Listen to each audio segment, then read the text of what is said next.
So how do you train? When there's something coming up, like X Games or another large contest, I definitely will want to be on the top of my game, and that's where like the traditional discipline of training kind of more so comes in. What does that look like, though? It looks like I ride a whole lot more. So it's more about frequency. It's more about frequency than it is about, like making sure that the grass is perfectly groomed and the Japanese sword making. It's not like that crazy, like minute.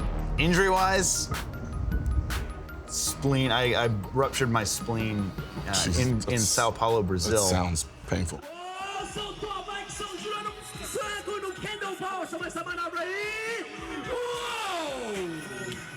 So I fell, ruptured my spleen, didn't know I had done it. I thought I just knocked the wind out of myself. And I was like, I'm laying on the ground and I hear the announcer, "Are you okay?" And I give him the thumbs up. I can't read it, but I'm like, "Thumbs up." I just knocked the wind out of me. I'm good. Yeah, I'm doing that whole number. And some of the medics are running up there. I sit down and I go, when I lean forward, I was like, ugh! I was like, oh my goodness, whoa, that is not good. Like this hurts really bad. So I went to get up and I put my hand down and I was like, that doesn't work. That's how I found out my wrist was broken. Go in the back, lay down, and he pushes right here.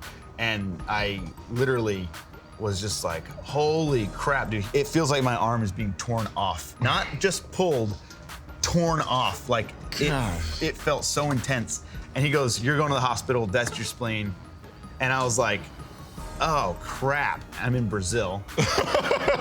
So that crosses my mind. And they actually told me they suctioned 2 liters of blood out of my abdominal cavity, which is about a quarter of my entire blood supply.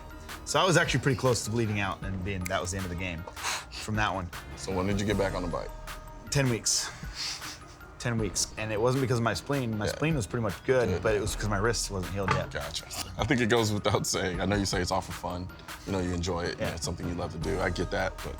But to literally keep going after that, that's kind of an unspeakable level of discipline that a lot of people don't have. And that's more, that's a mental thing. Yeah, absolutely. I looked at it as, dang it, like when can I get back on the bike?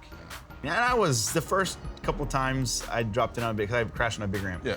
The first couple times I dropped in on the big ramp again, it was in the back of my head, don't get me wrong. I was definitely like, oh shit, I don't want to do this shit again. I don't want to do this again first run, but you have to force yourself to do it at the start.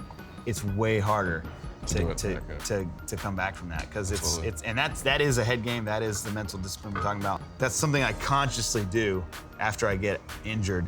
I will either go and do whatever trick it was I crashed on, like out of the gate, or work to doing that very, very fast and get that little fright out of the way. Because if it's there, it's nagging at you. It's gonna hold you back. It's gonna hold you back, yeah. So I definitely try to, get back at it as fast as possible. No, what you do is impressive, man. It's incredibly impressive. Yeah. Thanks. And I don't think I'm capable of it, but I do appreciate you, having me come out and shoot with you. Maybe we have to get you on a bike, because it's the same thing. We'll try some stuff out, man. We'll think about it. Think about it. I wouldn't be completely against that, but yeah, we'll think about it.